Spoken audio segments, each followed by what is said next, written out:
nggak boleh tuh disampaikan tuh begitu tuh. Takut katanya ketua MUI DKI, wah dukung Anies. Saya bilang saya nggak pernah mendukung Pak Anies, saya ngedorong beliau biar jadi Gubernur DKI Jakarta. Dan langkah politik berubah seiring dengan peniadaan pilkada. Semua akan diserentakkan nanti di 2024. Nah, pada titik itu mau tidak mau, kalau ingin tetap muncul sebagai calon yang kuat, detailnya orang-orang yang sengaja melakukan cipta kondisi untuk pembunuhan karakter atau karakter assassination kepada Pak Anies Baswedan. Termasuk Bung Adi Praitno itu tantangannya banyak dan tidak gampang.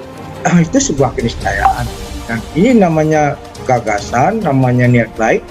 Tentu ketika dia diterima, dia akan bisa dilihat. Cuma kemudian sekali lagi kami, Pak Surya, concernnya bagaimana kemudian pemilu kita adakan dalam suasana hati yang riang. di Semarang tadi kita kumpul dengan Dewan Pimpinan Daerah di sejumlah kabupaten, sama di mana ini menjaring nama-nama tersebut, sekaligus membuat semacam exercise berbagai kemungkinan-kemungkinan. Sekali lagi, jauh lebih penting adalah bagaimana kepentingan negara bangsa. Itulah selalu yang ditekankan oleh Pak Surya. Jadi memasangkan kalau benar inilah yang nanti akan terjadi, bagi kami pertimbangan semata-mata adalah Jakarta.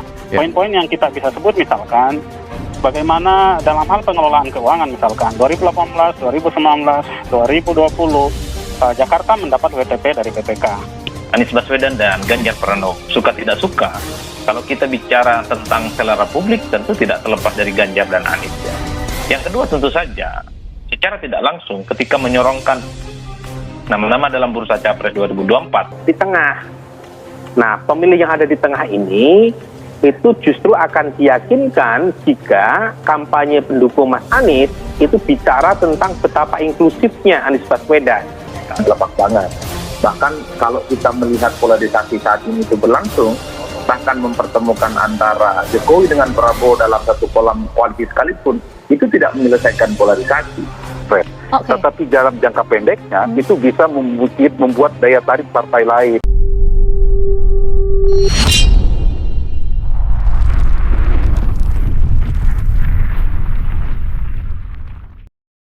Menstimulus atau pada petik memanas-manasi partai yang justru kadernya sendiri, partai itu belum mengeluarkan nama dan seterusnya. bahwa itu ada implikasinya terhadap Nasdem, ya syukur alhamdulillah, karena memang proses politik pada dasarnya demikian adanya. Begitu menanggapi pemberitaan dengan terkait tokoh tersebut. Nah, sentimen ini dianalisisnya bukan dari kata per kata saja, tapi dari keseluruhan cuitan. Dan orang populer itu pasti ya, tokoh besar itu. Tetapi misalnya dalam pendekatan kekuasaan, apa keuntungan dari mendukung calon tertentu terhadap partainya? Ketika dibandingkan misalnya antara Ganjar Pranowo dengan Anies Baswedan, Ganjar Pranowo adalah kader partai lain yang sampai sekarang belum jelas keberadaannya apakah akan didukung oleh PDI Perjuangan atau tidak, sehingga ruang gerak buat Nasdem menafsirkan efek elektoral dari Anies dengan Ganjar itu memang lebih leluasa dilakukan oleh Nasdem terhadap Anies, karena dia tidak dimiliki oleh partai manapun walaupun surveinya ada di bawah Ganjar Pranowo. Itu yang menurut saya bisa dilihat sebagai bentuk analisis. Itu juga yang kemudian kita bisa nilai dari apakah keuntungan dari Nasdem ketika itu adalah aspirasi dari kawan-kawan di daerah. Itu banyak sekali, ada belasan kita bisa sebut, tentu termasuk Pak Anies karena surveinya tinggi. Nah, tentang calon yang akan diusung saya, kita sudah punya kriteria baku. Apa kriterianya? Kriterianya adalah orang yang punya semangat keindonesiaan yang kuat. Oke. Kita ingin presiden yang akan datang atau wakil presiden yang akan datang adalah orang yang bisa menjamin bahwa keindonesiaan hari ini akan terus ada. Apakah sesuai dengan roh Nasdem, nasionalis dan juga demokratis? Itu akan menjadi Iya, nasionalis dan demokratis itu kan pengertiannya kan dia plural. Dia bisa melihat fakta bahwa di Indonesia ini ya kita ini seperti ini, berbeda-beda tapi kita sudah komit untuk menjadi satu. Ini Sandi luar biasa dan dua-duanya kompatibel, satu Jawa, satu luar Jawa, satu bisa ambil kanan, satu bisa ambil tengah, dan dua-duanya muda, dua-duanya punya kapasitas, dua-duanya kawan dekat. Kalau takdir Allah dan memang jalannya mudah, maka insya Allah ini menjadi salah satu tawaran terbaik bagi bangsa Indonesia. Masih dalam suasana sawalan lah. Dua sahabat lama yang kemarin ketemu di Solo waktu nikahan adik presiden, lalu saling ngobrol lah. Ya akhirnya kan Nasdem Tower ini menjadi magnet baru dalam politik Indonesia kan. Pak Prabowo ingin bersilaturahmi ke Nasdem Tower, lalu kemudian pengen makan siang. Itu yang kemudian ya menyambung silaturahmi itu kan sebuah kewajiban dalam kultur kita ya. Post recovery-nya atau tidak. Kalau tidak, sehebat-hebatnya calon barangkali tidak akan didukung juga. Berbeda pilihan, kita memilih jalan yang berbeda, tapi kita tetap bersahabat. Kita pernah bersaing, kita pernah kadang-kadang berbeda pandangan, ya kan? Tapi di ujungnya karena kita saling meyakini bahwa kita sama-sama cinta merah putih, sama-sama cinta tanah air, ikon-ikon kita sama sebetulnya.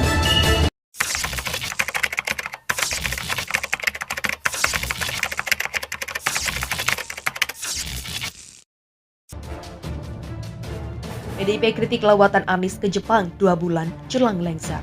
Anggota DPRD DKI Jakarta dari fraksi PDIP, Gilbert Simanjuntak mengkritik kunjungan Gubernur DKI Jakarta Anies Rashid Baswedan ke Jepang sejak Selasa 9 Agustus. Menurutnya lawatan mantan Mendikbud itu tidak jelas tujuannya.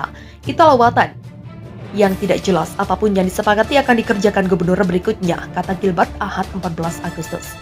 Tanya itu apapun hasil kunjungan Anies ke Jepang tersebut Gilbert belum tentu dikerjakan, terlebih saat Anies dinilainya lemah dalam hal manajemen pemerintahan. Dari hal yang bukan prioritas tapi malah dikerjakan sisa kurang dari 2 bulan menjabat, katanya. Gilbert menuturkan, hal itu juga tercermin dari program sumur resapan yang digembor-gemborkan hingga jelang akhir masa jabatannya. Aral melintang, program penanggulangan naturalisasinya dinilai gagal. Ini menjadi pertanyaan, lawatan ini apakah kamuflase untuk jalan-jalan biaya negara? Kok sulit diterima akal? Tanya dia. Diketahui Gubernur DKI Jakarta Anies Baswedan bertandang ke Jepang menemui Gubernur Tokyo Yoriko Koike. Dua gubernur itu membicarakan lebih lanjut terkait potensi kerjasama beberapa bidang, termasuk transportasi publik ramah lingkungan. Dalam akun Instagramnya, Anies mengatakan ada banyak hal lain yang menjadikan pembahasan, terutama usaha kebangkitan pasca pandemi, kerjasama membangun kota tahan bencana, dan kerjasama di bidang transportasi publik ramah lingkungan, kata Anies dikutip dari akun Instagramnya. Dalam unggahannya pula, Anies menyinggung Tokyo sebagai salah satu sister cities Jakarta yang lama berhubungan.